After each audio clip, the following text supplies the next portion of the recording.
नमस्कार, मैं हूं आपके साथ जया शेट्टी और आप देख रहे हैं युग का इंसाफ न्यूज चैनल। आइए देखते हैं आज की ताजा खबरें। बढ़ते अपराधों अंकुश एवं आम नागरिकों को सरल व सुगमता से न्याय मिले, इसी दृष्टि से 1 जुलाई से लागू किए गए नए कानूनों के प्रति जागरूकता एवं परिचय हेतु आज इंदौर पुलिस मुख्यालयों पर आमजन की सहभागिता के साथ कार्यशाला आयोजित की गई। इसी कड़ी में थाना राजेंद्रनगर क्षेत्र का गरिमा में आयोजन इप्स अकादमी के ऑडिटोरियम में आयोजन हुआ, जिसमें 3 नए कानून, भारतीय न्याय संहिता, भारतीय नागरिक सुरक्षा संहिता एवं भारतीय साक्ष्य अधिनियम के संबंध में कानूनों के सफल क्रियान्वयन और कानूनों में जो नए प्रावधान है उनसे आम जनता लाभान्वित हो, इस संबंध में थाना राजेंद्रनगर इंदौर के इप्स अकादमी के ऑडिटोरियम में आयोजन किया गया, जिसमें अतिरिक्त पुलिस आयुक्त महोदय जोन 1 आलोक शर्मा, सहायक पुलिस आयुक्त श्रीमती रुबीना मिजवानी एवं थाना प्रभारी राजेंद्रनगर सियाराम सिंह गुर्जर द्वारा नागरिकों को नए कानूनों के संबंध में विस्तार से जानकारी दी गई।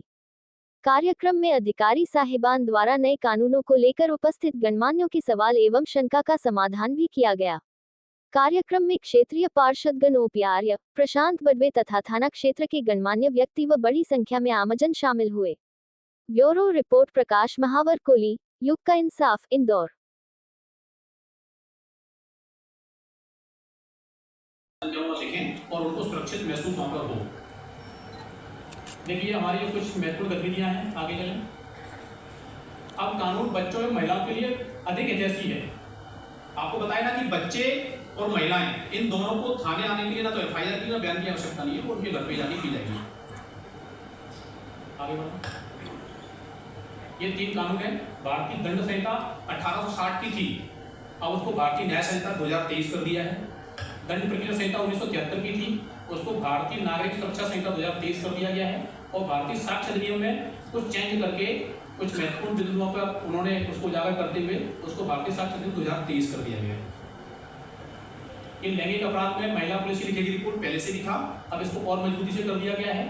रेप पीड़िता निवास पर अपने माता पिता, यदि पिता उसके मतलब जो परिजन है, माता पिता है, उनकी उपस्थिति में मौजूदगी में महिला पुलिस द्वारा ही उसके बयान लिए जाएंगे, ताकि वो अपने आप को सुरक्षित और अपने आप को एक अच्छे माहौल में महसूस कर सके। ये आपने जैसे हमें बताया था कि 18 साल से ज़्यादा व्यक्ति की यदि कोई गैंगरेप की घटना होती है महिला के साथ में, उसके साथ में, तो ऐसी नाबालिग बच्ची के साथ में गैंगरेप की घटना पर पहले 12 साल था, अब 18 कर दिया है। यदि उसके साथ गैंगरेप घटना होती है तो सभी आरोपियों को मृत्युदंड दिया जाएगा। बहुत बड़ी धारा है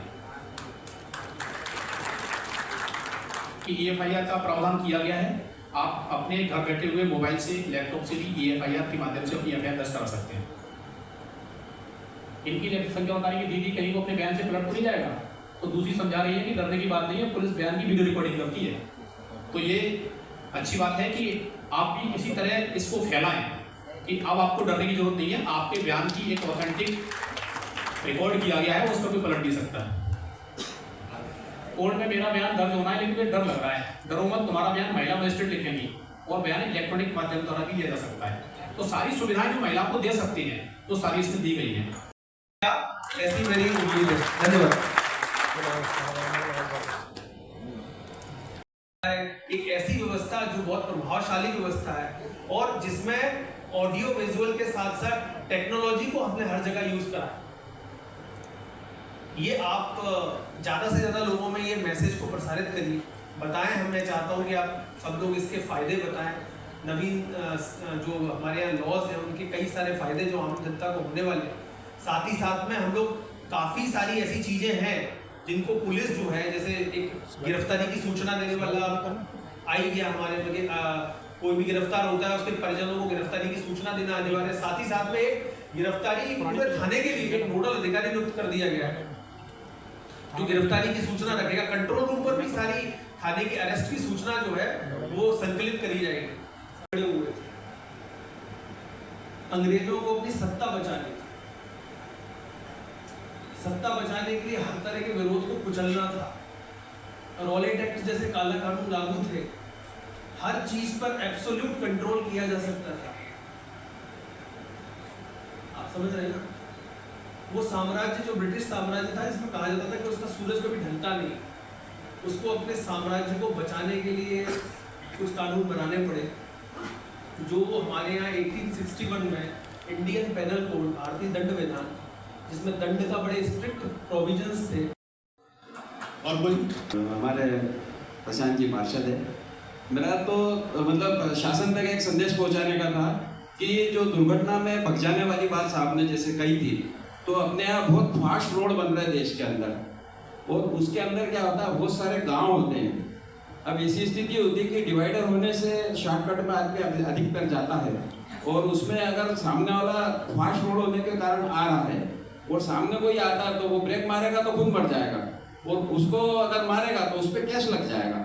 तो ये दुविधा की स्थिति फास्ट रोडों में बनी हुई है। इसीलिए इसी दुविधा की स्थिति को रोकते हुए 106 को अभी होल्ड बात नहीं कर रहा हूँ मैडम, मैं ये कह रहा हूँ, निवेदन सुझाव दे रहा हूँ कि जितने भी हिंदुस्तान में रोड बनते हैं उनमें बस्तियों के पास में या तो रेलिंग या रास्ता बंद रखा जाए रोड पे आने का, या फ्लाईओवर बनाते समय नक्शे में पहले ही ले लिया जाए, भले पैसा ज्यादा लगे, ताकि फास्ट रोड पे चलने वाला ना वो दुर्घटना हो ना आने वाला मरे।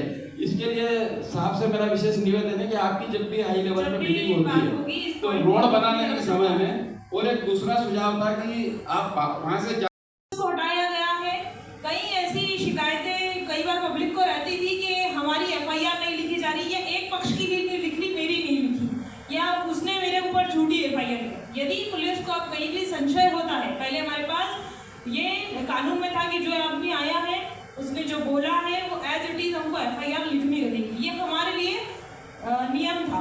पर अब इस कानून में ये चीज़ कहीं ना कहीं आ गई है कि 3 साल से 7 साल की सजा वाले जितने भी अपराध हैं उनमें हम जांच कर सकते हैं, तो कोई भी अपराध कर सकेंगे और फिर FIR कर सकेंगे। तो वो एकदम से प्रेशर के जो FIR अभी करो हमारी, तो अभी FIR करो, और क्योंकि वो कानून में था तो हमको भी करनी थी। अब करने वाली जो परंपरा है, या जो कहीं ना कहीं गलत सेट हो गया था कि जैसा मैंने बोला वैसा लिखो, वो एक प्रवृत्ति खत्म होगी और कई लोगों को जो झूठी FIR हो रही थी उससे भी बचा जा सकेगा। तो ये भी एक इसकी बहुत अच्छी चीज़ है। इसके साथ साथ बहुत सी और नई चीज़ें इसमें आई हैं।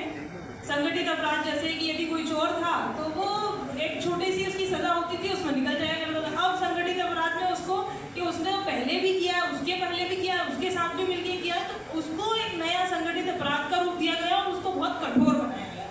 तो इस तरह से छोटी छोटी चीज़ों को अलग बनाया, अलग तरीके से, और कुछ कुछ नए नए चेंजेस लाके इसमें जोड़ा गया है।